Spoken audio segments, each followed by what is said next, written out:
Bangla tutor YouTube চ্যানেলে তোমাদের সকলকে স্বাগত জানাই। আজকে আবার একটি নতুন ভিডিও নিয়ে তোমাদের সাথে হাজির হয়েছি। আজকের এই ভিডিওটি খুবই গুরুত্বপূর্ণ হতে চলেছে। কিছুদিন আগেই আমাদের চ্যানেলের পক্ষ থেকে ডিএলএড পার্ট 2 এর পরীক্ষাকে সামনে রেখে তোমাদের সকলের জন্য একটি সাজেশন প্রস্তুত করে দেওয়া হয়েছিল। ওই সাজেশনের মধ্যে যে প্রশ্নগুলি ছিল, তোমরা অনেকেই সেই প্রশ্নগুলির উত্তর চেয়েছো, যে উত্তরগুলি তোমাদেরকে দিয়ে দেওয়ার জন্য প্রস্তুত করে। আজকে CC02 শিক্ষা অধ্যয়ন যে বিষয়টি আছে, এই বিষয়টির 7 নম্বরের সমস্ত প্রশ্ন আজকে এই ভিডিওটিতে আমরা আলোচনা করব। সমস্ত সাজেশনের মধ্যে 7 নম্বরের CC02 অর্থাৎ শিক্ষা অধ্যয়নের যা যা প্রশ্ন ছিল, এই একটা ভিডিওর মধ্যেই তোমরা সমস্ত প্রশ্নের উত্তর দেখতে পাবে। ভিডিওটি একটু দীর্ঘ হবে, কারণ এটা একটা ম্যারাথন ক্লাসের মতো হবে। তোমরা পরীক্ষার আগেও এই ক্লাসটাকে যদি একবার দেখে যাও, এখান থেকে CC02 অর্থাৎ শিক্ষা অধ্যয়নের অনেকগুলো 7 নম্বর প্রশ্নই হয়তো তোমরা কমন পেতে পারো। তো আশা করছি ভিডিওটি তোমাদের কাজে লাগবে। যদি কাজে লাগে অবশ্যই একটা লাইক করবে। আর লাইক এ কারণেই করবে, কারণ লাইক করে রাখলে লাইক লিস্টে গিয়ে তোমরা এই ভিডিওটিকে খুঁজে পাবে তোমাদের, তো সেই জন্যও করে নিও। দেখো, প্রথম যে প্রশ্ন ছিল 7 নম্বরে CC02 থেকে, জেলা প্রাথমিক শিক্ষা কার্যক্রম সম্বন্ধে সংক্ষেপে আলোচনা করুন। এটার প্রশ্নটার উত্তর কিভাবে লেখা হয়েছে দেখো, ভূমিকা। এবার দেখো, এখানে যে প্রশ্নগুলো লেখা হচ্ছে সেগুলো বলার আগে তোমাদের একটু বলে দিই যে এই রকমই তোমরা হুবহু লিখে দেবে এমনটা নয়, কেউ একটু এদিক ওদিক বদল করেও তোমরা খাতায় লিখে নিতে পারো, তাতে কোনো অসুবিধা নেই। দেখো, ভূমিকা। জেলা প্রাথমিক শিক্ষা কার্যক্রম হলো ভারতের প্রাথমিক শিক্ষা উন্নয়নের জন্য একটি গুরুত্বপূর্ণ কর্মসূচি। এটি 1994 সালে ভারত সরকার কর্তৃক চালু হয়েছিল। এই কর্মসূচির মূল উদ্দেশ্য ছিল সকল শিশুর জন্য মানসম্মত প্রাথমিক শিক্ষা নিশ্চিত করা এবং বিদ্যালয় ত্যাগের হারকে কমানো। সংজ্ঞা, মানে এর সংজ্ঞা, জেলা প্রাথমিক শিক্ষা কেন্দ্র বা শিক্ষা কার্যক্রম এটা কি সেটা সম্পর্কে এখানে বলা দরকার। জেলা প্রাথমিক শিক্ষা কার্যক্রম, যেটাকে ইংরেজিতে DPEP বলা হয়, এটি হলো একটি শিক্ষা প্রকল্প যার মাধ্যমে জেলার ভিত্তিতে প্রাথমিক শিক্ষা সম্প্রসারণের গুণগত মান বৃদ্ধি এবং সকল শিশুকে বিদ্যালয়ে আনা হয়।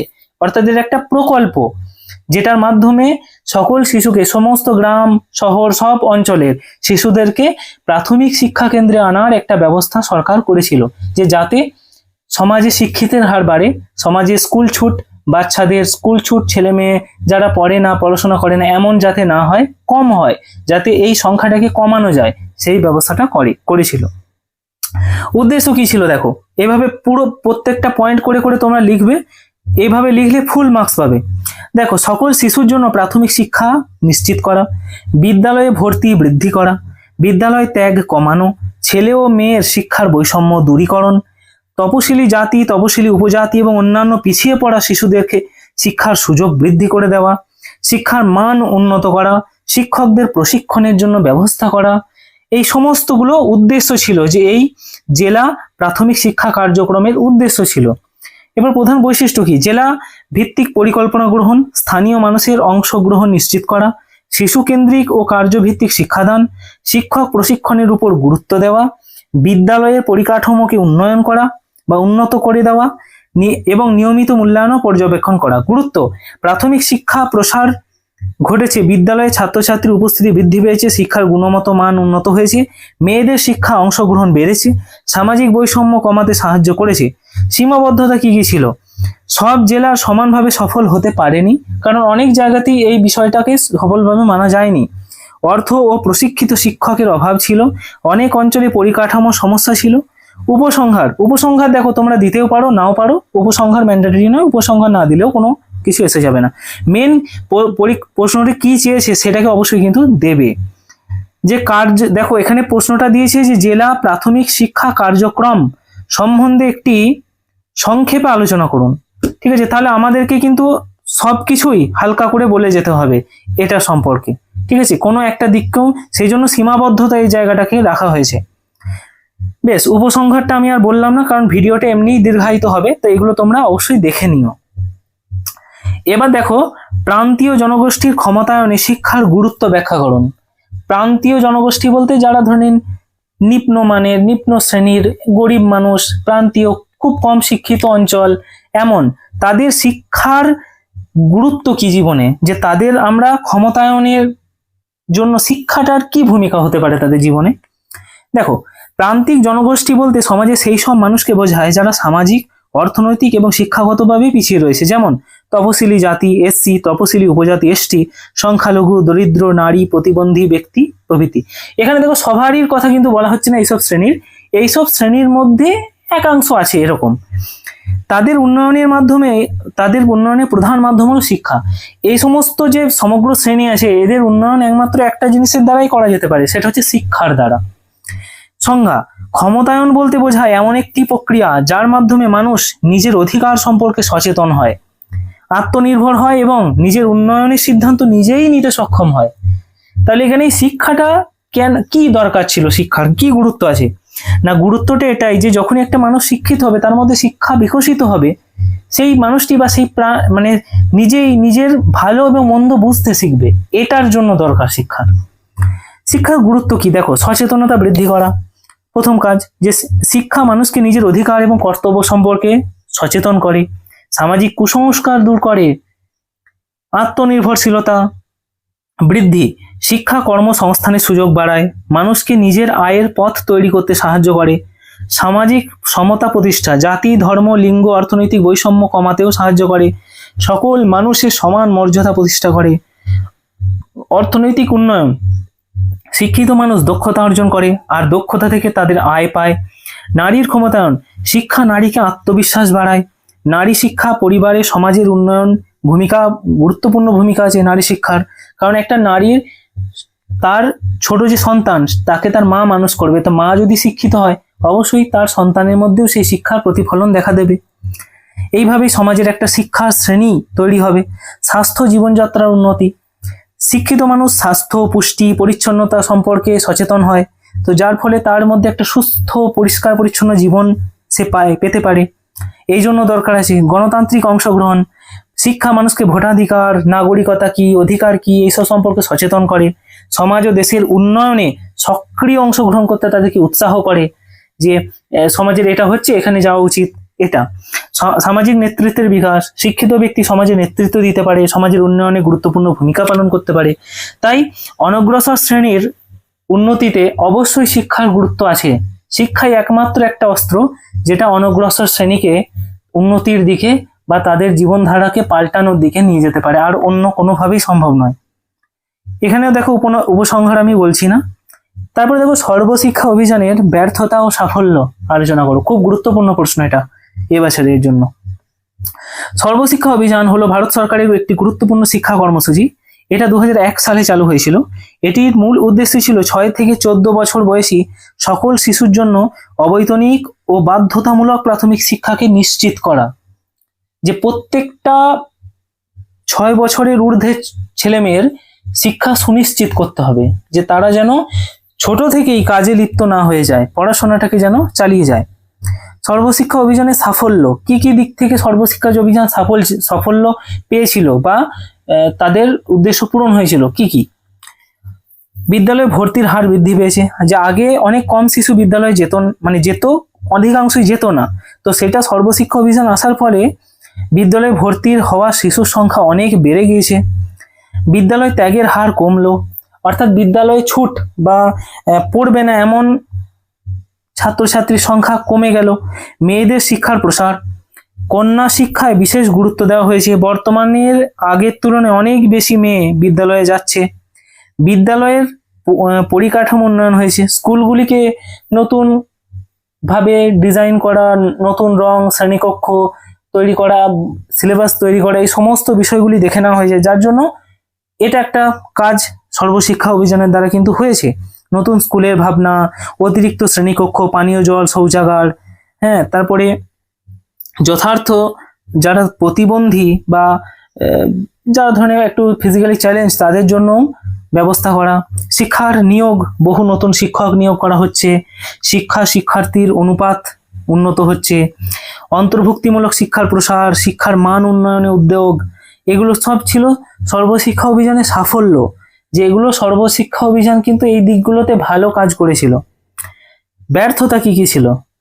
কোনো একটা প্রজেক্ট হচ্ছে, তার অনেক ত্রুটিও থাকবে, অনেক ব্যর্থতাও থাকবে, শুধুই যে সাফল্যই হলো তার ব্যর্থতা নেই, এটা হয় না। শিক্ষার মান সর্বত্র সমান নয়, অনেক বিদ্যালয়ে শিক্ষার গুণগত মান এখনো সন্তোষজনক নয়।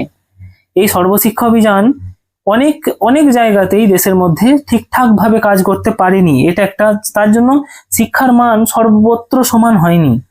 শিক্ষার সংকট, অনেক স্কুলে এখনো পর্যন্ত পর্যাপ্ত শিক্ষক নেই, অনেক ক্ষেত্রে একজন শিক্ষকই অধিকাংশ শ্রেণী পড়াতে হয়। পরিকাঠামোর অসমন্বয়ন, গ্রামীণ ও দুর্গম এলাকায় অনেক বিদ্যালয় এখনো পর্যাপ্ত সুযোগ সুবিধা পায়নি। বিদ্যালয় ত্যাগ সম্পূর্ণ রোধ করা যায়নি। দারিদ্রতা, শিশুশ্রম এবং পারিবারিক সমস্যার কারণে অনেক শিশুই বিদ্যালয় ছেড়ে দেয়, তাদেরকে কিছু মতে আর ফিরিয়ে আনা যায়নি।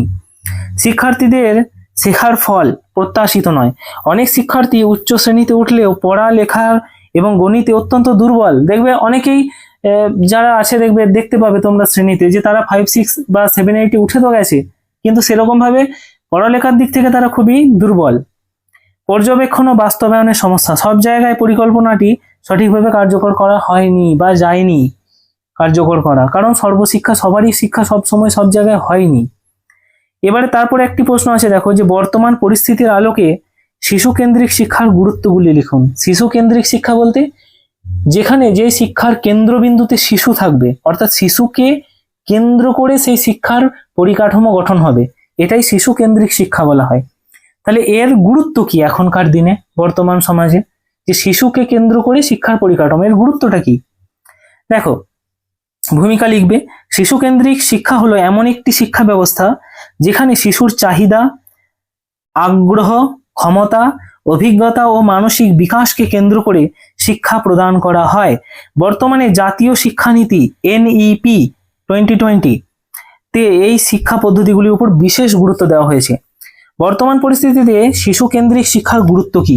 শিশুর সর্বাঙ্গীন বিকাশ করা, শিশু শারীরিক, মানসিক, বুদ্ধিমত্তা, সামাজিক, নৈতিক সব কিছুর দিক থেকে শিশুকে বিকাশ করা।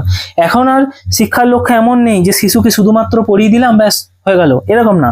শিশুর মানসিক, শারীরিক সমস্ত কিছু বিকাশ ঘটাতে হবে।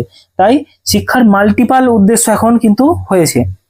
শেখার প্রতি আগ্রহ বৃদ্ধি করা, শিশুর আগ্রহ অনুযায়ী শিক্ষা হলো শেখার আনন্দদায়ক একটা পরিবেশ তৈরি করতে হবে, পড়াশোনার প্রতি তাকে উৎসাহ দিতে হবে। সৃজনশীল এবং উদ্ভাবনী শক্তির বিকাশ, শিশুর মধ্যে নতুন চিন্তা, সৃজনশীল কল্পনা, সমস্যা সমাধান ক্ষমতা, এই সবগুলোকে বৃদ্ধি করতে হবে। শুধুমাত্রই বই পড়ালাম, সেখান থেকে দুটো প্রশ্ন দেওয়া হলো, লিখে দিলে উত্তর ব্যাস হয়ে গেল, এরকমটা নয়। আত্মবিশ্বাস বৃদ্ধি করে, শিশুর নিজের মত প্রকাশের সুযোগ সুবিধা পায়, সিদ্ধান্ত নেওয়ার ক্ষমতা গড়ে ওঠে, তার সক্রিয় অংশগ্রহণ নিশ্চিত করে। শিশু শুধু শুনে নয়, কাজ করে ও অভিজ্ঞতার মাধ্যমে শেখে, শিক্ষণ আরও কার্যকর হয়। তখন ব্যক্তিগত পার্থক্যকে গুরুত্ব দেয়, প্রতিটি শিশুর শেখার গতি ও ক্ষমতা আলাদা, সেই অনুযায়ী শিক্ষা দেওয়া সম্ভব হয়। জীবনমুখী শিক্ষা প্রদান করে, বাস্তব জীবনের সমস্যা সমাধান, সহযোগিতা, যোগদান ও দায়িত্ববোধ শেখায়। প্রযুক্তি নির্ভর শিক্ষার সঙ্গে সামঞ্জস্যপূর্ণতা শেখায়। বর্তমান ডিজিটাল যুগে স্মার্ট ক্লাস, অনলাইন শিক্ষা ও শিক্ষামূলক প্রযুক্তির ব্যবহারে শিশুর অংশগ্রহণ বাড়ে। মূল্যবোধ ও সামাজিক গুণাবলীর বিকাশ, সহানুভূতি, সহযোগিতা, শৃঙ্খলা, সহনশীলতা ও গণতান্ত্রিক মনোভাব গড়ে ওঠে। জাতীয় শিক্ষানীতির লক্ষ্য পূরণে সহায়তা করেছে, যেমন দক্ষতা ভিত্তিক আলোচনা, অভিজ্ঞতা ভিত্তিক ও আনন্দময় শিক্ষাকে উৎসাহিত করেছে। উপসংহার তোমরা অবশ্যই দেখে নেবে। তারপর আরেকটা প্রশ্ন এখানে CC 02 থেকে খুবই গুরুত্বপূর্ণ, 7 নম্বরের আসতে পারে এবং বড়ও আসতে পারে। দেখো, এখানে আবার একটা কথা বলি যে এখানে সমস্ত প্রশ্ন কিন্তু 7 নম্বরের দেওয়া আছে, মানে এগুলোকে 7 নম্বরেরই আসবে এমন নয়। হয়তো দেখতে পারো এগুলো 16 নম্বরের বড় প্রশ্নেও চলে এলো। তো আমি সেই জন্যই এই নোটগুলোকে একটু হলেও বড় করেই লিখেছি, যাতে সেটা যদি 16 নম্বরের হিসেবেও আসে তোমাদের কিন্তু কাজে লেগে যাবে, তোমাদেরকে আলাদা করে আর করতে হবে না। দেখো, রবীন্দ্রনাথ ঠাকুরের শান্তিনিকেতন সম্পর্কে একটি ছোট্ট নিবন্ধ, এটা খুবই গুরুত্বপূর্ণ এবারের জন্য। ভূমিকা, শান্তিনিকেতন ভারতের শ্রেষ্ঠ শিক্ষা কেন্দ্র। এটি পশ্চিমবঙ্গের বীরভূম জেলার বোলপুরে অবস্থিত। রবীন্দ্রনাথ ঠাকুরের প্রকৃতির কোলে মুক্ত পরিবেশে শিক্ষার আদর্শ প্রতিষ্ঠার উদ্দেশ্যে শান্তিনিকেতন গড়ে তুলেছিলেন। শান্তিনিকেতনের প্রতিষ্ঠাকাল মানে সময়টা বলে দেবে। মহর্ষি দেবেন্দ্রনাথ ঠাকুর 1863 খ্রিস্টাব্দে শান্তিনিকেতন আশ্রম প্রতিষ্ঠা করেন। 1901 সালে রবীন্দ্রনাথ ঠাকুর এখানে ব্রহ্মচর্যাশ্রম নামের একটি বিদ্যালয় প্রতিষ্ঠা করেন। 1921 সালে এটি বিশ্বভারতী বিশ্ববিদ্যালয়ে রূপান্তরিত হয়। শান্তিনিকেতনের শিক্ষার আদর্শ কি? প্রকৃতির মাঝে মুক্ত পরিবেশের শিক্ষা, মুখস্থ বিদ্যার পরিবর্তে বোঝার মাধ্যমে শিক্ষা, ছাত্রকেন্দ্রিক ও আনন্দময় শিক্ষার ব্যবস্থা, শিক্ষক ও ছাত্রের আন্তরিক সম্পর্ক গঠন, কাজের মাধ্যমে শিক্ষা, লার্নিং বাই ডুইং যেটাকে বলে, শিক্ষা ও সাহিত্য, সঙ্গীত, নৃত্য, সংস্কৃতি প্রভৃতি চর্চার উপর গুরুত্ব দেওয়া, আন্তর্জাতিক ভাবনা ও বিশ্ব ভ্রাতৃত্বের শিক্ষা। শান্তিনিকেতনের বৈশিষ্ট্য কি? এখানে খোলা আকাশের নিচে গাছপালায় পঠন পাঠন করা হয়, পরীক্ষার চেয়ে জ্ঞান ও সৃজনশীলতার উপর গুরুত্ব বেশি দেওয়া হয়, প্রকৃতির সঙ্গে শিক্ষার্থীর নিবিড় সম্পর্ক গড়ে তোলা হয়েছে, উৎসব ও ঋতুচক্র সাংস্কৃতিক অনুষ্ঠানের মাধ্যমে শিক্ষা, জাতি ধর্ম বর্ণ ভেদ বিহীন মানবিক পরিবেশ গঠন। শিক্ষাক্ষেত্রে অবদান, ভারতীয় শিক্ষা ব্যবস্থায় একটি নতুন দৃষ্টিভঙ্গি সূচনা করেছিল এই শান্তিনিকেতন রবীন্দ্রনাথ ঠাকুরের।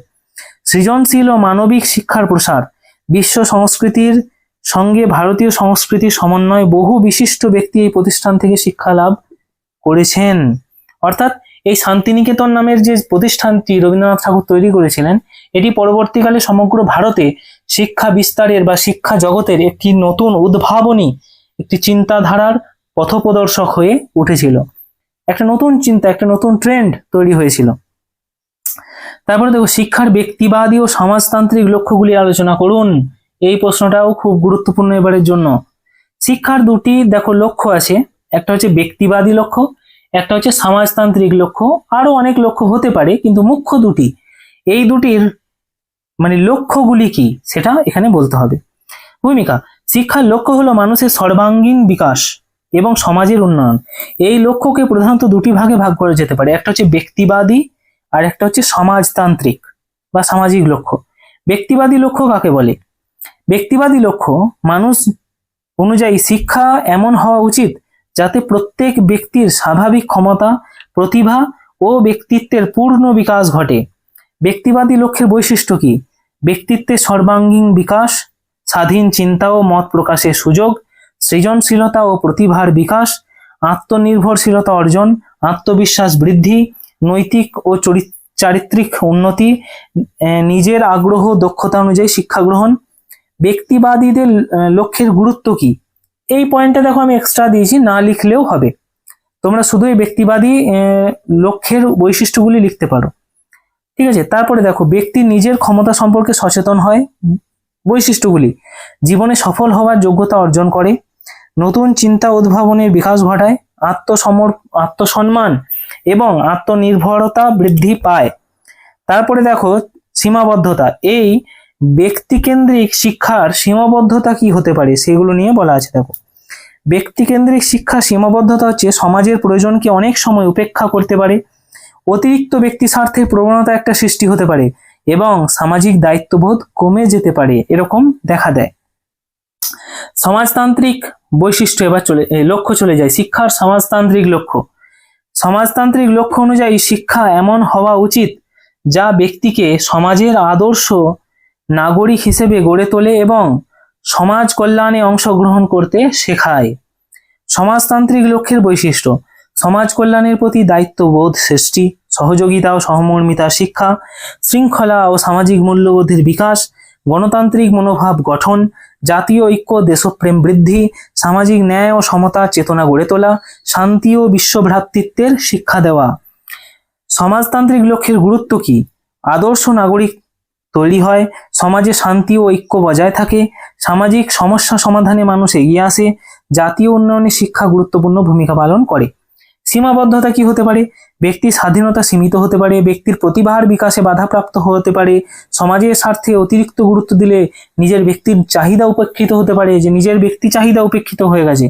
এখানে একটা ছকের মাধ্যমে আমি দিয়েছি, তোমরা শর্টে একবার চোখ বুলিয়ে দেখতে পারলে এটা ভালো হয়, যে ছকের মাধ্যমে একবার দেখে নেবে এদের লক্ষ্যগুলির মধ্যে পার্থক্যটা কি।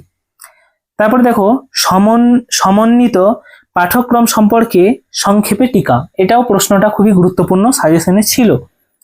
দেখো ভূমিকা, সমন্বিত পাঠ্যক্রম বা ইন্টিগ্রেটেড কারিকুলাম হলো এমন একটি পাঠ্যক্রম যেখানে বিভিন্ন বিষয়কে আলাদা আলাদা না পড়িয়ে তাদের মধ্যে সম্পর্ক স্থাপন করে একত্রে শেখানো হয়।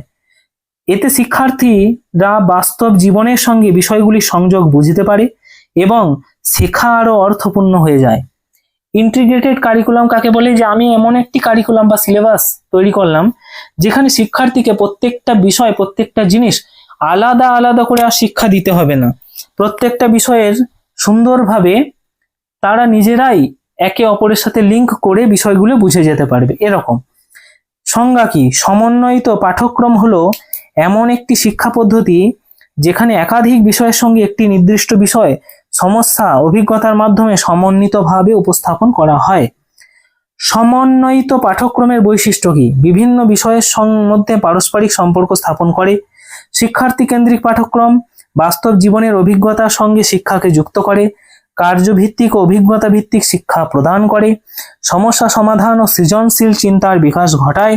দলগত কাজ ও সহযোগিতামূলক শিক্ষার সুযোগ সৃষ্টি করে। সমন্বয়িত পাঠ্যক্রমের গুরুত্ব কি? শিক্ষাকে সহজ, আকর্ষণীয়, অর্থপূর্ণ করে। শিক্ষার্থীর সামগ্রিক বিকাশে সাহায্য করে। বাস্তব জীবনে অর্জিত জ্ঞানের প্রয়োগের ক্ষমতা বৃদ্ধি করে। বিষয়গুলির মধ্যে সম্পর্ক সুযোগ বোঝার সুযোগ করে দেয়। মুখস্থ বিদ্যার পরিবর্তে অনুধাবন ভিত্তিক শিক্ষা গড়ে তোলে। সৃজনশীলতা ও বিশ্লেষণ ক্ষমতা বৃদ্ধি করে। শিক্ষার্থীর আগ্রহ ও অংশগ্রহণ বাড়ায়। জীবনমুখী শিক্ষা গড়ে তুলতে সহায়তা করে। সীমাবদ্ধতা কি হতে পারে? পরিকল্পনা ও বাস্তবায়ন তুলনামূলক কঠিন। দক্ষ প্রশিক্ষিত শিক্ষকের প্রয়োজন হয় এই ইন্টিগ্রেটেড কারিকুলাম চালাতে গেলে। সময় ও উপযুক্ত শিক্ষা সামগ্রীর প্রয়োজন বেশি হয়। মূল্যায়ন পদ্ধতি সব সময় সহজ হয় না, কারণ যারা মূল্যায়ন করবে তাদেরকে কিন্তু অনেক সব বিষয়ের সমান জ্ঞান রাখতে হবে, তাই অত্যন্ত দক্ষ মানুষ দরকার এটা করতে গেলে। এরপরের প্রশ্ন, শিক্ষাক্ষেত্রে নির্মিতিবাদের গুরুত্বগুলি লিখুন। ভূমিকা দেখুন, এইভাবে লেখা হবে যে নির্মিতিবাদ হলো এমন একটি শিক্ষা দর্শন যেখানে শিক্ষার্থী নিজস্ব অভিজ্ঞতা, পর্যবেক্ষণ, চিন্তার মাধ্যমে জ্ঞান নির্মাণ করে। এখানে শিক্ষক জ্ঞান প্রদানকারী নন, বরং শিক্ষার সহায়ক বা পথপ্রদর্শক মাত্র। অর্থাৎ শিক্ষার্থী নিজেই নিজের অভিজ্ঞতা থেকে শিখতে থাকে। এখানে শিক্ষার্থী তার নিজের অভিজ্ঞতা লব্ধ যে পরিস্থিতি সেখান থেকেই শেখে।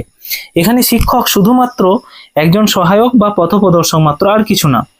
সংজ্ঞা, নির্মিতিবাদ হলো এমন একটি শিক্ষা দর্শন যেখানে শিক্ষার্থী নিজস্ব অভিজ্ঞতা, পূর্বজ্ঞান, পরিবেশের সঙ্গে মিথস্ক্রিয়ার মাধ্যমে নতুন জ্ঞান গঠন করে। শিক্ষাক্ষেত্রে নির্মিতিবাদের গুরুত্ব কি? শিক্ষার্থী কেন্দ্রিক শিক্ষা প্রতিষ্ঠান করে, অর্থাৎ শিক্ষার্থী শেখার মূল কেন্দ্রবিন্দুতে থাকে। শিক্ষার্থী শেখে নিজেই। সক্রিয় শিক্ষায় উৎসাহিত করে। শিক্ষার্থীরা আলোচনা, অনুসন্ধান ও কার্যকলাপের মাধ্যমে শেখে। নিজস্ব অভিজ্ঞতার মাধ্যমে শেখার সুযোগ দেয়। বাস্তব অভিজ্ঞতা থেকে জ্ঞান অর্জন করে। সমস্যা সমাধানের দক্ষতা বৃদ্ধি করে। নতুন পরিস্থিতিতে যুক্তি দিয়ে সমাধান খুঁজতে শেখায়। সমালোচনামূলক ও সৃজনশীল চিন্তার বিকাশ ঘটায়। স্বাধীনভাবে চিন্তা ও বিশ্লেষণ করার ক্ষমতা বাড়ে। সহযোগিতামূলক শিক্ষা গড়ে তোলে। দলগত কাজ, পারস্পরিক শেখার সুযোগ সৃষ্টি করে। শেখাকে স্থায়ী এবং অর্থবহ করে। মুখস্থ বিদ্যার পরিবর্তে বোঝার কৌশল শেখায়, অর্থাৎ শিক্ষার্থী নিজেই যদি শেখে সে কিন্তু সেটা নিরেট শিখবে এমন। তারপরে দেখুন 8, শিক্ষকের ভূমিকার পরিবর্তন ঘটায়। শিক্ষক নির্দেশদাতা নন, বরং সহায়ক ও পরামর্শদাতা হিসেবে কাজ করেন। শিক্ষার্থীর আত্মবিশ্বাস বৃদ্ধি করে। নিজের আবিষ্কার করে শেখার ফলে আত্মবিশ্বাস বাড়ে, অর্থাৎ শিক্ষার্থী নিজেই শিখছে, তার ফলে কি শিক্ষার্থীর নিজের আত্মবিশ্বাস অনেকখানি বেড়ে যায়। জীবনমুখী শিক্ষা গড়ে তোলে। বাস্তব জীবন অর্জিত জ্ঞান প্রয়োগ দক্ষতা বাড়ায়। নির্মিতিবাদের বৈশিষ্ট্যগুলি কি কি? শিক্ষার্থী কেন্দ্রিক শিক্ষা, অভিজ্ঞতার মাধ্যমে শেখা, অনুসন্ধান ও আবিষ্কার ভিত্তিক শিক্ষা, সহযোগিতামূলক শিক্ষা, বাস্তব জীবনের সমস্যা সমাধানের উপর গুরুত্ব দেওয়া। উপসংহার, বর্তমান শিক্ষা ব্যবস্থায় নির্মিতিবাদ অত্যন্ত গুরুত্বপূর্ণ। এটি শিক্ষার্থীকে শুধু তথ্য মুখস্থ করায় না, বরং নিজের চিন্তা করে জ্ঞান নির্মাণ করতে শেখায়। ফলে শিক্ষার্থীর আত্মনির্ভরতা, সৃজনশীলতা, দক্ষ নাগরিক হিসেবে গড়ে ওঠা আরো তাড়াতাড়ি হয়। এরপরে প্রশ্ন, বিদ্যালয়ে সংস্কৃতির বৈশিষ্ট্যগুলি উল্লেখ করুন। ভূমিকা, বিদ্যালয় সংস্কৃতি বলতে এমন পরিবেশ, মূল্যবোধ, নিয়ম, আচার, সম্পর্ক, কর্মপদ্ধতিকে বোঝায় যেখানে শিক্ষক, শিক্ষার্থী, প্রধান শিক্ষক, কর্মচারী, অভিভাবকদের মধ্যে একটি সুস্থ এবং ইতিবাচক শিক্ষার পরিবেশ গড়ে উঠবে এমন। অর্থাৎ বিদ্যালয় সংস্কৃতি বলতে এই সমস্ত, অর্থাৎ বিদ্যালয়ে যা বিষয় থাকে, শিক্ষার্থী, শিক্ষক, শিক্ষাকর্মী, এই সকলের মধ্যে একটা সুসম্পর্ক, এমন একটা সম্পর্ক যেই সম্পর্কটার দ্বারা তারা একে অপরের সাথে অঙ্গাঙ্গিকভাবে সুস্থভাবে থাকে এবং যেটার দ্বারা শিশুদের বিকাশ ঘটে। বিদ্যালয় সংস্কৃতির বৈশিষ্ট্য: ইতিবাচক শিক্ষার পরিবেশ, আনন্দময় বিদ্যালয়, নিরাপদ এবং ভয়মুক্ত পরিবেশ তৈরি হয়। শিক্ষার্থীর স্বাচ্ছন্দ্যমতো সঙ্গে স্বাচ্ছন্দ্যের সাথে শেখার সুযোগ পায়। যেখানে ভয়মুক্ত হবে সেখানে শিক্ষার্থী স্বাচ্ছন্দ্যের সাথে শিখতে পারবে। সহযোগিতামূলক সম্পর্ক: শিক্ষক, শিক্ষার্থী, অভিভাবক এবং কর্মচারীদের মধ্যে পারস্পরিক সহযোগিতা ও সম্মান বজায় থাকে। সবাই বিদ্যালয়ের উন্নয়নের জন্য একসাথে কাজ করে। শৃঙ্খলা ও নিয়মানুবর্তিতা: বিদ্যালয়ে নির্দিষ্ট নিয়ম ও শৃঙ্খলা অনুসরণ করা হয়। সময়ানুবর্তিতা এবং দায়িত্বশীলতার উপর গুরুত্ব দেওয়া হয়। মূল্যবোধ বিকাশ: সততা এবং নৈতিকতা, সহানুভূতি, মানবিকতা ও দেশপ্রেমের মতো গুণাবলী গড়ে তোলা হয় শিক্ষার্থীদের ভালো চরিত্র গঠনে, যা সাহায্য করে। গণতান্ত্রিক পরিবেশ: সকলের মতামতকে গুরুত্ব দেওয়া হয়। শিক্ষার্থীদের অংশগ্রহণের সুযোগ থাকে এবং মত প্রকাশের স্বাধীনতা থাকে। কার্যকর নেতৃত্ব: প্রধান শিক্ষক ও শিক্ষকরা সঠিক নেতৃত্ব প্রদান করেন, বিদ্যালয়ের লক্ষ্য পূরণে সবাইকে উৎসাহিত করেন এবং শিক্ষার্থী কেন্দ্রিক কার্যকলাপ, পাঠদান, সহশিক্ষামূলক কার্যকলাপ, সাংস্কৃতিক অনুষ্ঠান, খেলাধুলার মাধ্যমে শিক্ষার্থীর সর্বাঙ্গীন বিকাশ ঘটানো হয়। অভিভাবকের অংশগ্রহণ: বিদ্যালয়ের বিভিন্ন কার্যক্রমে অভিভাবকদের অংশগ্রহণ নিশ্চিত করা হয়। দেখো, এখানে আমি অনেকগুলো করে পয়েন্ট দিয়েছি, এতগুলো করে পয়েন্ট না দিলেও হবে, 7টা করে পয়েন্ট বা 5-6টা পয়েন্ট লিখলেও হবে। তারপরে পরিচ্ছন্ন ও স্বাস্থ্যকর পরিবেশ। পরিচ্ছন্ন ও স্বাস্থ্যকর পরিবেশ কি করে না বিদ্যালয়ে স্বাস্থ্যসম্মত বজায় রাখে। শিক্ষার্থীদের স্বাস্থ্য ও নিরাপত্তার দিকে বিশেষ গুরুত্ব দেওয়া হয়। বিদ্যালয়ের ঐতিহ্য ও পরিচয়: বিদ্যালয়ের নিজস্ব ঐতিহ্য এবং গুরুত্ব দেওয়া হয়, এগুলি বিদ্যালয়ের স্বতন্ত্র পরিচয় গড়ে তোলে। উপসংহার লিখতেও পারো, অপশনাল নাও লিখতে পারো, যদি লেখো অবশ্যই এখান থেকে দেখে নেবে। এরপরে দেখো, দলগত নেতৃত্বদান ও সাধারণ নেতৃত্বদানের মধ্যে পার্থক্যগুলো কি। একটা দলগত নেতৃত্বদান আর একটা হচ্ছে শুধু সাধারণ নেতৃত্বদান, এই দুটোর মধ্যে পার্থক্য কি। নেতৃত্বদান হলো এমন একটি প্রক্রিয়া যার মাধ্যমে একজন ব্যক্তি বা একাধিক ব্যক্তি অন্যদের সঠিক পথে পরিচালিত করে এবং নির্দিষ্ট লক্ষ্য অর্জনে সহায়তা করে।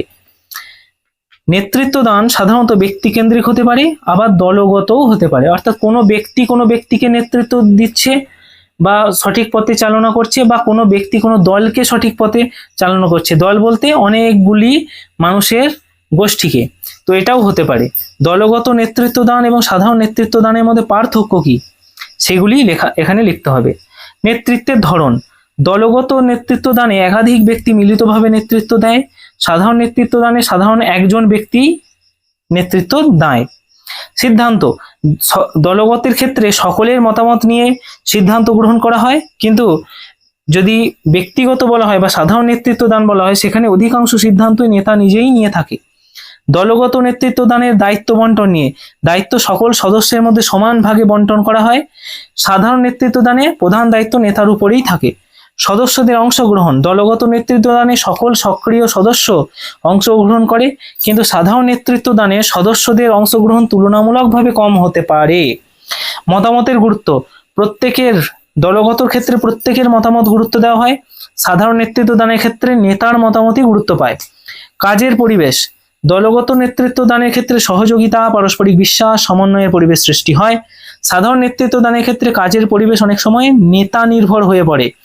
সৃজনশীলতা: দলগত নেতৃত্বদান বিভিন্ন সদস্যের মতামতের ফলে নতুন নতুন ধারণা এবং উদ্ভাবনের সুযোগ বেশি থাকে। সাধারণ নেতৃত্বদান নতুন ধারণা মূলত নেতার চিন্তার উপরই নির্ভর করে, অর্থাৎ এখানে তো সবাই নেই, নেতা একা, তাহলে তিনি যা চিন্তা করবে সেটাই।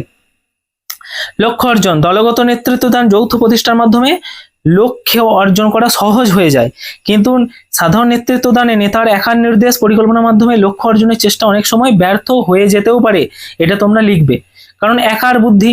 ঠিক আছে, তারপরে দেখো উপসংহার, অপশনাল দিতেও পারো নাও পারো।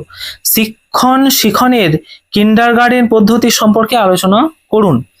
ভূমিকা: কিন্ডারগার্টেন পদ্ধতিটা কি সেটা আগে জানতে হবে।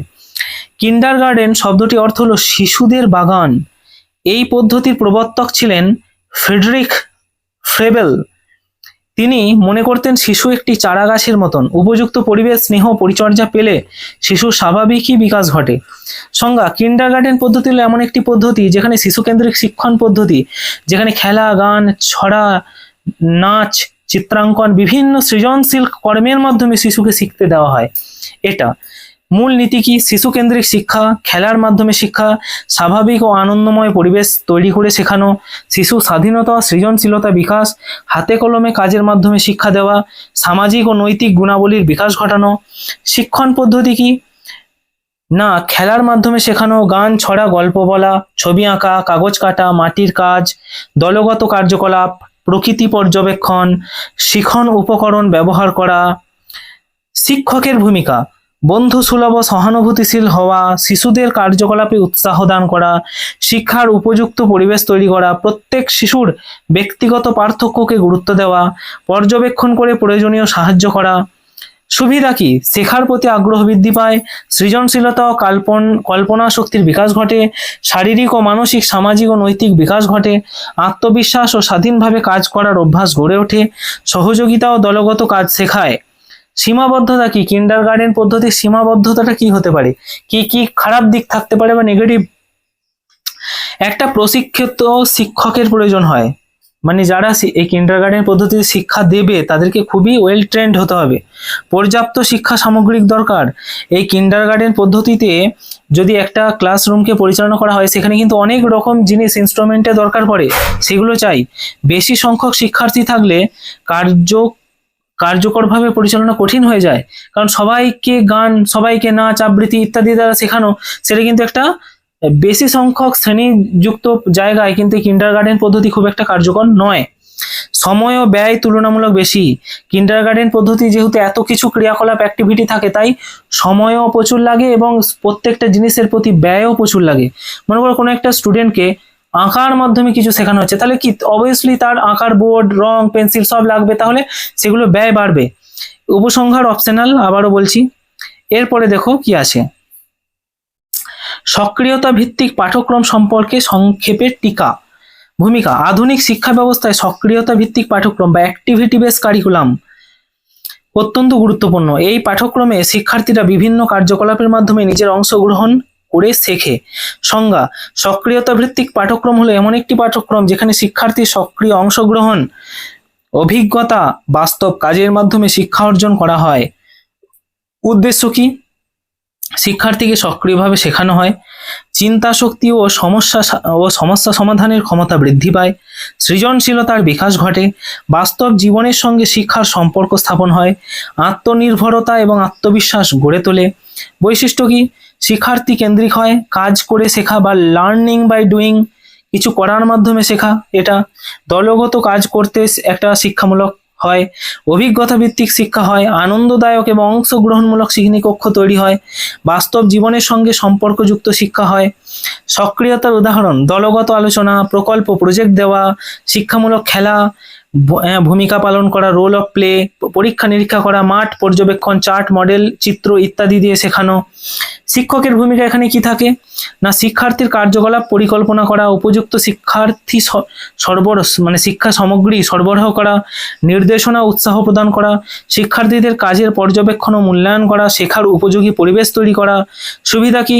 শেখা সহজ হয়, আনন্দদায়ক, স্থায়ী হয়, শিক্ষার্থীর আত্মবিশ্বাস বৃদ্ধি পায়, সৃজনশীলতা ও যুক্তিবোধের বিকাশ ঘটে, যোগাযোগ ও সহযোগিতার দক্ষতা বাড়ে, বাস্তব জীবনে জ্ঞান প্রয়োগের ক্ষমতা বৃদ্ধি পায়। সীমাবদ্ধতা কি আছে? এই যে অ্যাক্টিভিটি বেস যে কারিকুলাম, সেখানের সীমাবদ্ধতা কি কি খারাপ দিক রয়েছে? পর্যাপ্ত সময়ের প্রয়োজন, এখানে শিখতে গেলে অনেকটা টাইম লাগতে পারে। শিক্ষকের দক্ষতা ও পরিকল্পনার উপর নির্ভরশীল, পর্যাপ্ত উপকরণ না থাকলে সমস্যা হয়, বড় শ্রেণীতে পরিচালনা করা কঠিন হতে পারে। তো এই জিনিসগুলো হতে পারে। গান্ধীজির প্রবর্তিত বুনিয়াদী শিক্ষা সম্পর্কে আলোচনা করুন। এটা দেখো পরের প্রশ্ন তোমাদের সাজেশনের। মহাত্মা গান্ধী 1937 খ্রিস্টাব্দে বুনিয়াদী শিক্ষা বা বেসিক এডুকেশন একটা কথা প্রবর্তন করেছিলেন। এর উদ্দেশ্য ছিল যে এমন শিক্ষা ব্যবস্থা গড়ে তোলা যেখানে শিক্ষার্থীরা পড়াশোনার পাশাপাশি হাতকলমেও কিছু কাজ শিখে আত্মনির্ভরশীল এবং আদর্শ নাগরিক হিসেবে গড়ে উঠতে পারে। সংজ্ঞা: বুনিয়াদী শিক্ষা হলো এমন একটি শিক্ষা ব্যবস্থা যেখানে উপাদান বা উৎপাদনমূলক কাজের মাধ্যমে জ্ঞান, দক্ষতা, চরিত্র, নৈতিকতার বিকাশ ঘটানো হয়। বুনিয়াদী শিক্ষার উদ্দেশ্য কি? শিশুর সর্বাঙ্গীন বিকাশ ঘটানো, শিক্ষা ও কর্মের সমন্বয় করে দেওয়া, আত্মনির্ভরশীল নাগরিক তৈরি করা, নৈতিক ও চারিত্রিক গুণাবলীর বিকাশ ঘটিয়ে দেওয়া, সমাজ সেবার মানে সমাজের প্রতি তার মনোভাবটাকে ঠিক করা এবং শ্রমের মর্যাদা সম্পর্কে সচেতনতা করা। এগুলো কেন না, এগুলো অবশ্যই একটা শিশুকে বলতে হবে যে সমাজের প্রতি তার মর্যাদা মনোভাব কেমন হবে। একটা শিশুকে যদি ছোট থেকেই তার পরিবেশের বা পরিবারের মানুষজন যদি তাকে শেখায় যে সমাজে কি হবে, সমাজে কোনো মানুষের কেউ কিছুই করবে না ইত্যাদি, তাহলে সেই শিশুটিও কিন্তু যখন বড় হবে সে কিন্তু অত্যন্ত একটা অ্যাগ্রেসিভ শিশু তৈরি হতে পারে। তো সেই জন্য বুনিয়াদি শিক্ষা যখন তার বাড়িতে দেওয়া হচ্ছে, এই শিক্ষাগুলো দেওয়া একান্ত জরুরি। তারপরে দেখো বুনিয়াদি শিক্ষার মূল বৈশিষ্ট্য কি হতে পারে। বৈশিষ্ট্যগুলি তোমরা একবার দেখে নাও যে কর্মভিত্তিক হতে পারে, মাতৃভাষার মাধ্যমে শিক্ষা, আত্মনির্ভরশীলতা, শ্রমের মর্যাদা। এইভাবে পয়েন্ট করে করে তোমরা প্রত্যেকটা প্রশ্ন লিখে দেবে, উত্তর অবশ্যই ভালো নাম্বার পাবে। তারপরে বুনিয়াদি শিক্ষার সুবিধাগুলি কি কি কি সুবিধা হয় বুনিয়াদি শিক্ষার মাধ্যমে। শিক্ষার্থীরা কর্মদক্ষ হয়ে ওঠে, অর্থাৎ কাজ করতে ভয় পায় না। আত্মনির্ভরশীলতা বৃদ্ধি পায়, শ্রমের মর্যাদা বৃদ্ধি পায়, নৈতিক ও সামাজিক মূল্যবোধের বিকাশ ঘটে, বাস্তব জীবনে সমস্যা সমাধানের দক্ষতা বাড়ে, শিক্ষার প্রতি আগ্রহ বৃদ্ধি পায়। সীমাবদ্ধতা কি কি আছে, সমস্ত বিষয়েরই যে কোনো শিক্ষা পদ্ধতি বা যে কোনো বিষয়েরই একটা সীমাবদ্ধতা অবশ্যই থাকবে, তার একটা খারাপ দিক অবশ্যই থাকতে পারে। সেটা কি না, সব বিদ্যালয়ে এটা প্রয়োগ করা কঠিন। বারবার প্রত্যেকটা মডেল সম্পর্কে একই বলা হচ্ছে যে সব বিদ্যালয়ে বা সব জায়গায় কিন্তু সব মডেল কার্যকর হবে না। পর্যাপ্ত প্রশিক্ষিত শিক্ষক প্রয়োজন। এইসব করতে গেলে যে যে পরিমাণ ট্রেন্ড মানে শিক্ষক শিক্ষিকা দরকার, সেটা কিন্তু সব জায়গায় সবসময় অ্যাভেলেবেল থাকে না। উৎপাদনমূলক কাজের জন্য পর্যাপ্ত উপকরণের অভাব থাকে। মনে করো কোনো একটা ছেলেকে কাজ শেখানো হবে, কিছু একটা হাতের কাজ বা যে কোনো কিছু, সেটার উপকরণ তো বিদ্যালয়ে চাই, না হলে তো সম্ভব নয়। আধুনিক প্রযুক্তি নির্ভর শিক্ষার সঙ্গে সব ক্ষেত্রে সামঞ্জস্য রাখা কঠিন হয়ে যায়, যে আধুনিক প্রযুক্তির সঙ্গে এটা একটা খাপ খাওয়ানোটা মুশকিল হয়ে যায়। তারপরে দেখো শিক্ষার নিয়মানুগ ব্যবস্থার একটি প্রতিষ্ঠান হিসেবে বিদ্যালয়ের ভূমিকাটি আলোচনা করো। শিক্ষার একটা প্রতিষ্ঠান, অনেক প্রতিষ্ঠান থাকতে পারে শিক্ষার মধ্যে, তার মধ্যে নিয়মানুগ একটি সুশৃঙ্খল বা নিয়মানুগ প্রতিষ্ঠান হচ্ছে বিদ্যালয়। তাহলে এই শিক্ষার ক্ষেত্রে বিদ্যালয়ের ভূমিকা কি, বিদ্যালয়ের গুরুত্ব কি, যদি বিদ্যালয় না থাকে তাহলে কি হবে, কি বা এর দরকার। দেখো ভূমিকা, বিদ্যালয় হলো শিক্ষার একটি গুরুত্বপূর্ণ নিয়মানুগ প্রতিষ্ঠান। এখানে নির্দিষ্ট পাঠ্যক্রম, নিয়ম, শিক্ষক, শ্রেণীকক্ষের মাধ্যমে পরিকল্পিতভাবে শিক্ষা প্রদান করা হয়। পরিবারের প্রাথমিক শিক্ষা লাভের পর বিদ্যালয়ে শিক্ষার্থীর সার্বিক বিকাশে সব থেকে গুরুত্বপূর্ণ ভূমিকা পালন করে। একটি স্টুডেন্ট সে পরিবারের পর কোথা থেকে শেখে না, পরিবারের পর তার শেখার জায়গা হচ্ছে বিদ্যালয়। তাহলে সংজ্ঞা কি, বিদ্যালয় হলো এমন একটি প্রতিষ্ঠান যেখানে আনুষ্ঠানিক শিক্ষা প্রতিষ্ঠান, যেখানে নির্দিষ্ট নিয়ম, পাঠ্যক্রম, শিক্ষকের মাধ্যমে শিক্ষার্থীর শিক্ষা চরিত্র গঠন করা সম্ভব হয়। বিদ্যালয়ের ভূমিকা কি, এগুলো তোমরা অবশ্যই দেখে নেবে। ভিডিওটা দীর্ঘ হবে বলে আমি আর এগুলোকে বিশেষভাবে তোমাদেরকে বলছি না, এগুলো তোমরা জাস্ট দেখে নেবে, তাহলেই হবে পয়েন্টগুলো। জ্ঞান প্রদান করা, চরিত্র গঠন করা, সামাজিকরণ করা, ব্যক্তিদের মানে ব্যক্তিত্বের বিকাশ ঘটানো বিদ্যালয়ের একটা কাজ বা বিদ্যালয়ের ভূমিকা যে গুরুত্ব আছে। সাংস্কৃতিক ঐতিহ্য সংরক্ষণে গুরুত্ব আছে, শারীরিক বিকাশ, নৈতিক মূল্যবোধের শিক্ষা দেওয়া, দক্ষতা, কর্মমুখী এবং ভবিষ্যৎ জীবনের প্রস্তুতি নেওয়া। এ বিদ্যালয়ের দেখো গুরুত্ব কি আছে, সুশিক্ষিত নাগরিক গড়ে তোলা, জাতীয় উন্নয়নে সহায়তা করা, সামাজিক ঐক্য সম্প্রীতি বৃদ্ধি করতে পারে, ব্যক্তির সর্বাঙ্গীন বিকাশ নিশ্চিত করে এবং গণতান্ত্রিক সমাজ গঠনে উল্লেখযোগ্য ভূমিকা পালন করতে পারে। তাহলে বিদ্যালয়ের ভূমিকা কি হতে পারে, এতটা লিখবে অবশ্যই। দেখো এখানে আবারও আমি বলছি, যেখানে আমি 10টা 9টা করে পয়েন্ট ধরেছি প্রত্যেকটা বিষয়ে, কোনো কোনো বিষয়ে, তো এতগুলো পয়েন্টই লিখতে হবে এমন না, আমি একটু বেশি করেই ধরেছি, তোমরা এর মধ্যে কমিয়ে নিতে পারো, অসুবিধা কিছু হবে না। মোটামুটি এগুলো 7 নম্বরের প্রশ্ন, 7-8টা পয়েন্ট অবশ্যই রাখবে, তাহলেই হবে। এবার দেখো ফ্রয়েবেলের শিক্ষা চিন্তা উপহার ও বৃত্তির ব্যবহার সম্পর্কে আলোচনা করুন। এটা একটা প্রশ্ন আসতে পারে যে ফ্রয়েবেলের শিক্ষা চিন্তায় উপহার ও বৃত্তি কি জিনিসটা, সেটা একটু বুঝে নেওয়া দরকার। দেখো ফ্রেডরিক ফ্রয়েবেল ছিলেন একজন বিখ্যাত জার্মান শিক্ষাবিদ এবং কিন্ডারগার্টেন বা শিশু বিদ্যালয়ের প্রবর্তক। তিনি মনে করতেন একটি শিশু একটি ঠিক চারা গাছের মতো হতে পারে। যেমন একজন মালি যত্ন করে গাছটিকে বড় করে তোলেন, ঠিক তেমনি একজন শিক্ষকও ভালোবাসা ও সঠিক পরিবেশ দিয়ে শিশুর সর্বাঙ্গীন বিকাশ ঘটান। ফ্রয়েবেলের শিক্ষা চিন্তা, শিশু কেন্দ্রিক শিক্ষা হবে। শিক্ষার মূল কেন্দ্রে থাকবে শিশু। শিশুর চাহিদা, আগ্রহ, সামর্থ্য অনুযায়ী শিক্ষা দিতে হবে। খেলার মাধ্যমে শিক্ষা, খেলা হলো শিশুর স্বাভাবিক কাজ। খেলার মাধ্যমে শিশুকে সহজে আনন্দের সঙ্গে শেখাতে হবে। আত্মক্রিয়া বা সেলফ অ্যাক্টিভিটি, এটা একটা করতে হবে। শিশু নিজের কাজ করে শেখে, শিক্ষক শুধু পথপ্রদর্শকের ভূমিকা পালন করবে, শিক্ষক জাস্ট গাইড করবে তাকে। স্বাধীনতার পরিবেশ, শিশুকে স্বাধীনভাবে চিন্তা ও কাজ করার সুযোগ করে দিতে হবে, এতে আত্মবিশ্বাস ও সৃজনশীলতা বৃদ্ধি পাবে।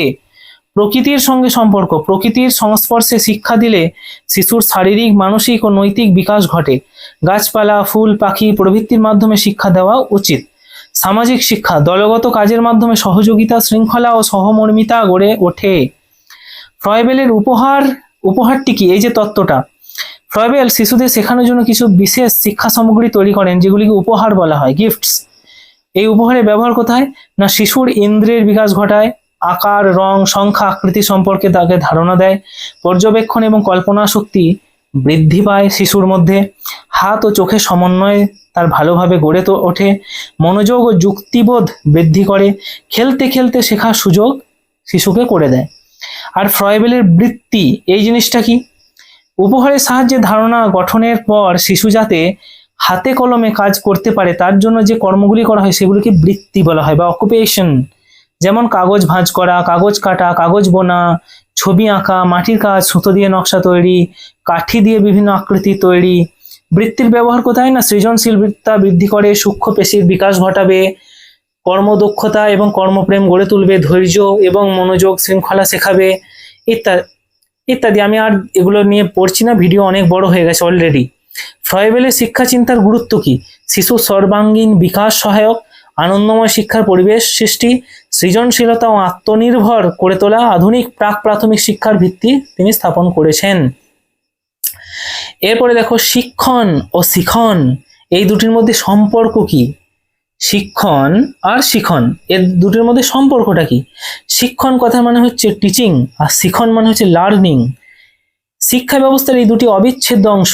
শিক্ষণ হলো শিক্ষক কর্তৃক শিক্ষার্থীকে শেখার জন্য পরিকল্পিত কার্যক্রম, আর শিখন হলো সেই কার্যক্রমের মাধ্যমে শিক্ষার্থীর জ্ঞান, দক্ষতা, মনোভাব, আচরণের পরিবর্তনের যে প্রক্রিয়া, একটিকে ছাড়া অন্যটি পূর্ণতা পাবে না। অর্থাৎ শিখন এবং শিক্ষণ এই দুটি একে অপরের সাথে নির্ভরশীল, একটিকে বাদ দিয়ে আরেকটিতে যাওয়া যায় না। আমি যদি একজন শিক্ষক হিসেবে শিক্ষার্থীকে শেখার জন্য পরিকল্পিত কার্যক্রমই তৈরি না করি, যেটাকে কারিকুলাম বলা হয় বা সিলেবাস বলতে পারো, সেগুলো যদি না থাকে তাহলে আমি শিক্ষার্থীকে কি শেখাবো, কিছু তো শেখানো থাকবে না। আর শিখন কি, তাহলে শিখন প্রণালীটা হবে না। আবার আমি যদি ডাইরেক্ট শিশুর দক্ষতা, মনোভাব এসব বৃদ্ধি করতে যাই তাহলে আমাকে আবার শিক্ষণ লাগবে, অর্থাৎ তার কারিকুলাম লাগবে। তাই একটা অপরের ছাড়া হবে না। তাহলে সম্পর্কটা কি, শিক্ষণ শিখনকে পরিচালিত করে, শিক্ষক পরিকল্পিতভাবে পাঠদান করে, এর ফলে শিক্ষার্থীর শেখা সহজ ও কার্যকর হয়। শিক্ষণের উদ্দেশ্যই শিখন, শিক্ষণের প্রধান উদ্দেশ্যই হলো শিক্ষার্থীর শেখা নিশ্চিত করা। শিখন না হলে শিক্ষণ সফল বলা যায় না। পরস্পর নির্ভরশীল, শিক্ষণ ও শিখন একে অপরের উপর নির্ভরশীল, একটি সাফল্য অন্যটির সাফল্যের সঙ্গে যুক্ত। শিক্ষার্থী কেন্দ্রিক সম্পর্ক, আধুনিক শিক্ষায় শিক্ষার্থী সক্রিয় অংশগ্রহণ করে, শিক্ষক শেখার পরিবেশ তৈরি করেন এবং শিক্ষার্থী নিজে শেখে। অভিজ্ঞতার মাধ্যমে শিখন, শিক্ষক বিভিন্ন কার্যক্রমের মাধ্যমে আলোচনা, প্রকল্প, খেলাধুলা ব্যবস্থা করেন, এসব অভিজ্ঞতার মাধ্যমে শিক্ষার্থীর শিখন ঘটে। প্রক্রিয়ার গুরুত্ব, শিক্ষক শিক্ষার্থীর অগ্রগতির মূল্যায়ন করেন, ভুল সংশোধন, উৎসাহ দেওয়ার মাধ্যমে শিখন আরো উন্নত হয়। ধারাবাহিক প্রক্রিয়া, শিক্ষণ ও শিখন উভয়ই চলমান প্রক্রিয়া, নতুন অভিজ্ঞতার সঙ্গে সঙ্গে উভয়ের উন্নতি ঘটে। লক্ষ্য অর্জনে সহায়ক, শিক্ষণ ও শিখনের সমন্বয়ে শিক্ষার নির্ধারিত লক্ষ্য অর্জিত হয়, শিক্ষার্থীর জ্ঞান ও দক্ষতামূলক মূল্যবৃদ্ধি ঘটে। আচরণগত পরিবর্তন, কার্যকর শিক্ষণের ফলে শিক্ষার্থীর জ্ঞান, দক্ষতা, মনোভাব ও আচরণে ইতিবাচক পরিবর্তন আসে। এই পরিবর্তনই শিখনের প্রমাণ। অর্থাৎ যে শিখন বা শিক্ষণ সঠিকভাবে চলছে, শিশুর এই পরিবর্তনটাই তো প্রমাণ। এবার দেখো মূল্যবোধের মাধ্যমে সম্পর্ক স্পষ্ট হয়। শিক্ষার্থীর শিখনের ফলাফল মূল্যায়নের মাধ্যমে শিক্ষক বুঝতে পারেন এবং তার শিখন কতটা সফল হয়েছে তাই মূল্যায়ন শিখনের উপর একটি গুরুত্বপূর্ণ রয়েছে। এবার দেখো উপসংহার, এটা তোমরা অপশনাল লিখতে পারো না। বর্ণ পরিচয় কি, প্রাথমিক স্তরে শিক্ষা বিস্তারে বিদ্যাসাগরের অবদান সম্পর্কে আলোচনা করা হোক বা করুন। ঈশ্বরচন্দ্র বিদ্যাসাগর ছিলেন বাংলার নবজাগরণের অন্যতম প্রধান ব্যক্তি। তিনি শিক্ষাকে সকল মানুষের অধিকার বলে মনে করতেন এবং বিশেষ করে প্রাথমিক শিক্ষা এবং মাতৃভাষায় শিক্ষা প্রসারে তার অবদান অসামান্য। বর্ণ পরিচয় কি, বর্ণ পরিচয় হলো ঈশ্বরচন্দ্র বিদ্যাসাগর রচিত বাংলা ভাষা শেখার একটি প্রাথমিক পাঠ্যপুস্তক। এটি প্রথম প্রকাশ হয় 1855 খ্রিস্টাব্দে। বইটির মাধ্যমে শিশুরা যাতে সহজে বাংলা বর্ণ, শব্দ, বাক্য পাঠ শেখানো হয় বা শিখতে পারে সেটা একটা গুরুত্ব দেওয়া হতো।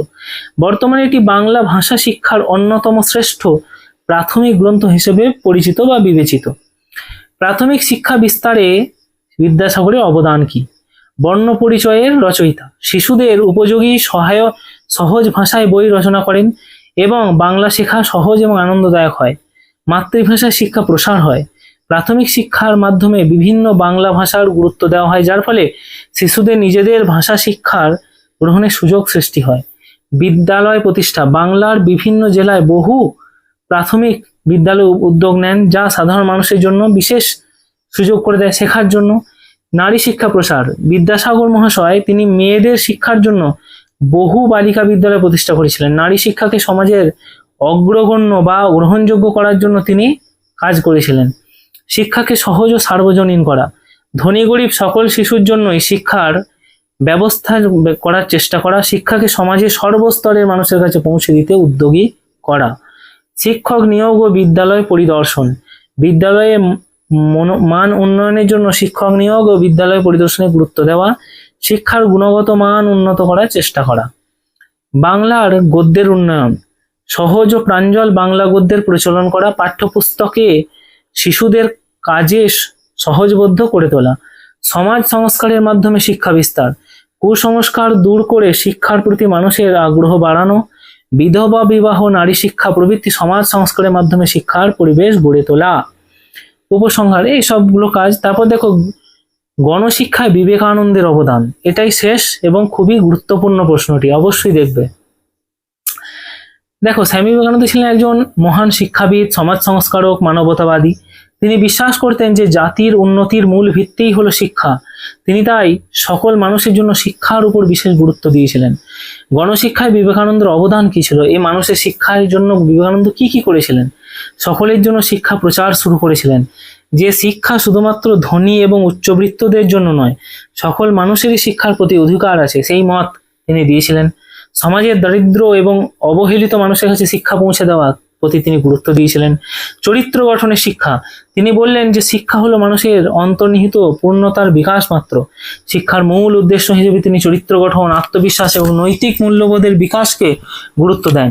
জীবনমুখী শিক্ষা, শুধু বইয়ের শিক্ষা নয়, বাস্তব জীবনের জন্য উপযোগী শিক্ষার উপর তিনি জোর দেন। কর্মমুখী ও ব্যবহারিক শিক্ষাকে গুরুত্ব দেওয়া। নারী শিক্ষার প্রসার,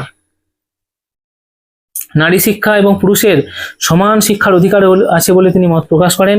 শিক্ষিত নারী জাতির উন্নয়নের অন্যতম ভিত্তি তিনি বলে করেন, অর্থাৎ নারী জাতির উন্নয়ন হলেই সমাজের উন্নতি বা জাতির উন্নতি হবে। দরিদ্র মানুষের শিক্ষা, গ্রামের দরিদ্র শ্রমজীবী মানুষের কাছে শিক্ষা পৌঁছে দেওয়ার কথা বলেন। শিক্ষা মানুষকে আত্মনির্ভরশীলতা বৃদ্ধি করে, এই ধারণা প্রচার করেন। ধর্মীয় নৈতিক শিক্ষা বা শিক্ষা প্রদানের গুরুত্ব, মানবতা, সত্য, নৈতিকতা, সেবা, আদর্শকে শিক্ষার সঙ্গে যুক্ত করেন। মানুষের মধ্যে সহানুভূতি ও দেশপ্রেম গড়ে তোলার উপর গুরুত্ব দেন। রামকৃষ্ণ মিশনের প্রতিষ্ঠাতা, এটা পরীক্ষায় প্রশ্ন আসতে পারে যে কত খ্রিস্টাব্দে রামকৃষ্ণ মিশনের প্রতিষ্ঠা হয়। 1897 খ্রিস্টাব্দে রামকৃষ্ণ মিশন প্রতিষ্ঠা করেন। এই প্রতিষ্ঠানের মাধ্যমে শিক্ষা, সমাজসেবা, স্বাস্থ্যসেবা ইত্যাদি সম্পর্কে তিনি মানুষকে পরিচালিত করেন। শিক্ষার, জাতীয় শিক্ষার ধারণা, এটা দেখে নেবে, উপসংহার দেখে নেবে। এই ছিল তোমাদের CC02 এই সাবজেক্টটার 7 নম্বরের প্রশ্নের সমস্ত আলোচনা। তোমরা খাতায় সুন্দরভাবে এগুলোকে লিখে নেবে